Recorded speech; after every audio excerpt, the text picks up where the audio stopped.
First, I would like to thank the organizers for inviting me and OSF for paying for my ticket and participation.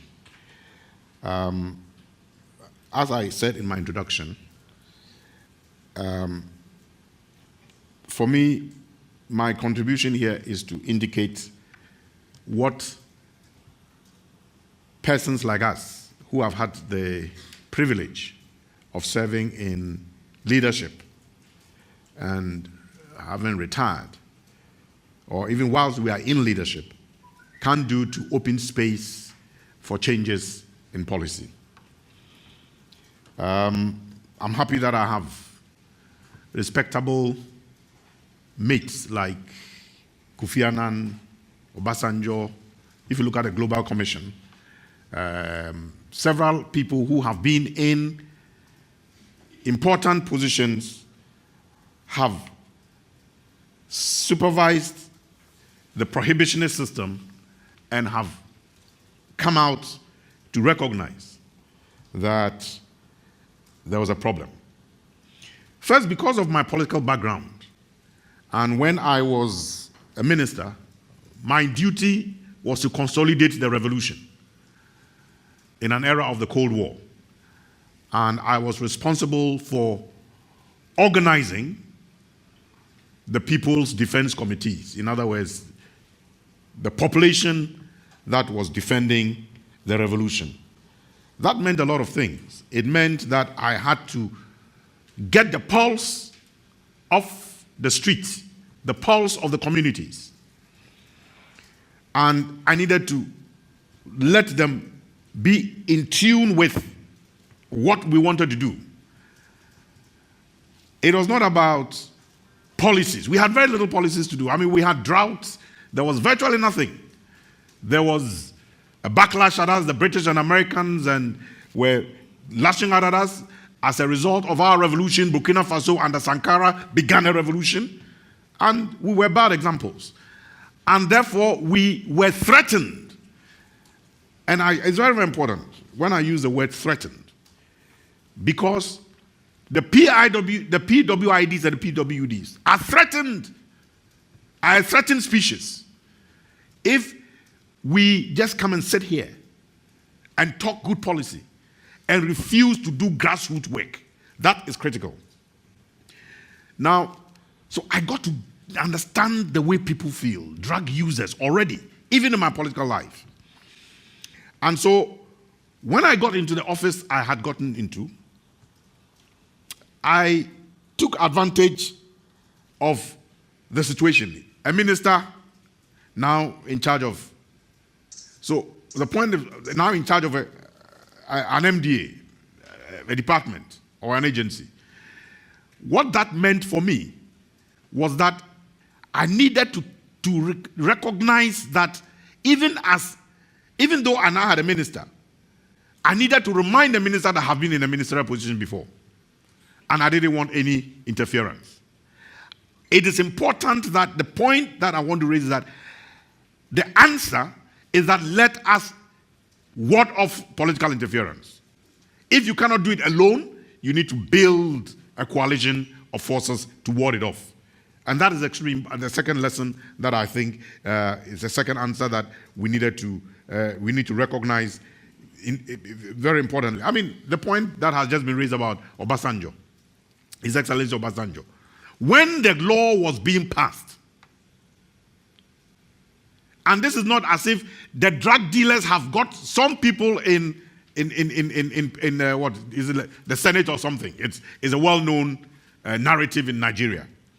But you know, when persons thought that they were weak to confront the political architecture, what did they do? They went back to an influential person who believes in the cause of reform. And he made interventions, critical. Whether he wrote, I mean, the point that has been stressed that he wrote a letter to the acting president. He got the Senate leadership to look at the law again, and it has been delayed. But That is the point that I want to say, that in African answers, ex-heads of states, ex-influential ministers, people who are in positions of trust, that is an answer in Africa. We have clout, and we need to use that clout. Let me give you an answer. One other thing. One of the things that I use, in Africa, faith-based organizations are very important. I'm a fundamentalist Christian. I don't regret that at all, And why not so? Because I have faith. Everybody has faith in something. But the point is that I met religious leaders. And the first question I asked them is this: do you want to stop STDs among young girls?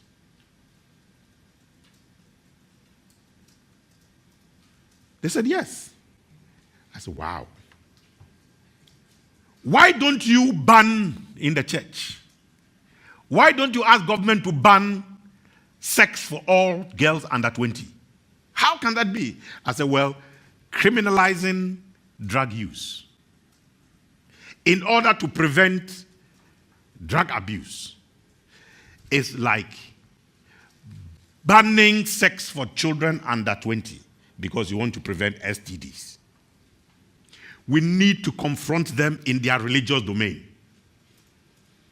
I told them, when the Syrophoenician woman came to Jesus, Jesus said, I didn't come to people who are not Jews. She said, no, even the crumbs from the table, the dogs will eat it. So I said, Jesus would have slept with drug addicts.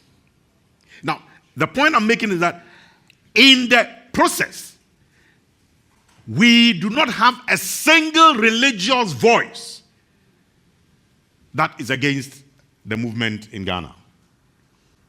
I remember when the West African Drug Commission came to my office in 2013. Adiolu was on that committee, or a three-man member. It was one from Adiolu, then it was led by a retired judge, Supreme Court judge from Sierra Leone, and I think one other person from Mali or something. As soon as they began the debate, I said, hey, stop. As far as I'm concerned, I'm in government. My government's policies are wrong, totally wrong. The answer is that let us, look, this is a land of capital. This country is a land of progressive capital. Apartheid was legal. There was law. But the struggle was legitimate. We have a legitimate struggle. If we look at how far the reform movement has gone, we need to say that we in the reform movement are flowing down the river of history.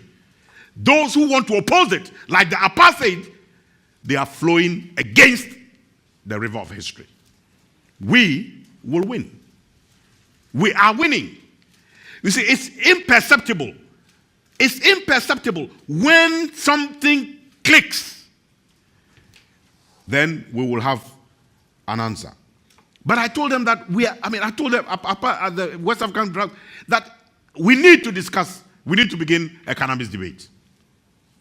And I had spoken to religious people, I had spoken to my government, I had spoken to all sorts of people. So the next thing I did was this. Just before the CND meeting in, in Vienna, what did I do? I was still the head of the movement, of the narcotics control board. What did I do? I gave an interview on radio and insisted that our government, the government I was sitting in, the policy I was totally wrong. So some people said, why don't you resign? I said, no.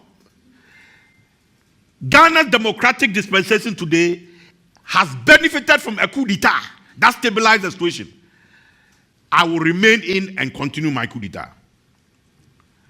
And that was very important because people were wondering. And I remember the first time Maria Goretti came to me and said, sir, can we have a discussion? on drug reform? I said, of course, we can. And in other words, when we are in the positions we are, we don't realize how people like Maria Goretti were looking for space in government. Now I'm no more in government. But what have I done? I have taken my position as an ex-minister and I have linked up with the current minister, and we succeeded in getting Ghana to agree on co-hosting a side event in Ghana with the West African Drug Policy Network. I have succeeded in making sure that the minister does not start de novo the process of the law, but continues a law that we began in the previous regime. That is the point. And for the first time in the history of this country, in our country, when the law that we are debating, the Narcotics Control Board was able to invite all the major political parties. They didn't come, but that is a major improvement. And the debate is the point, the victory that we have achieved is that there is a current debate.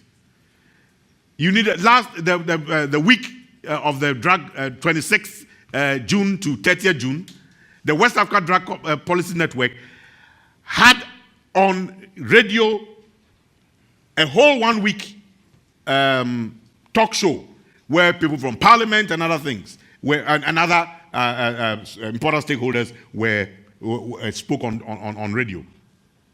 The other thing that we have been able to do, and I think that our brother from Mauritius did indicate that, is that we need to engage parliamentarians. We need to engage our deputies. Because there, it's a bipartisan thing. And it is important. But the last thing that I want to talk about before I sit down is the fact that, yes, I know, I'm counting my own time. So that's why I know. With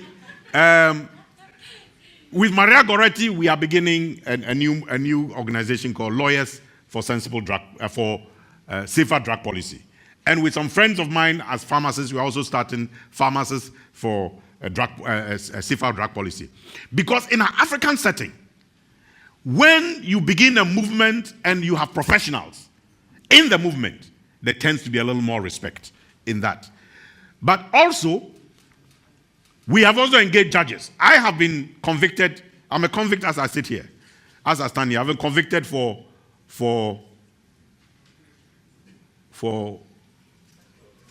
contempt because a judge gave a ruling which I thought was completely out of order. And I said it. And I went to court. I have gone to court for contempt. And I'm proud. Because people must be able, the systems we are facing are systems that are oppressive. And if we don't look for the space to make... As soon as I said that, people started insulting the judges on social media. And other people said, if they are insulting the judge on social media, that is also contempt. Why don't you? So you need to open space. But the last point I want to say about the law is that in most countries, the law says when you arrest the cannabis, you need to do what? To destroy the cannabis. Look, let's think outside the box. Policemen. I've been in charge of narcotics. And of course, this is not really police, but the judges. When you say destroy, why do you want to destroy the thing? You want to destroy it because you don't want it to be available for use anymore. Now, what is destruction? It's a chemical change.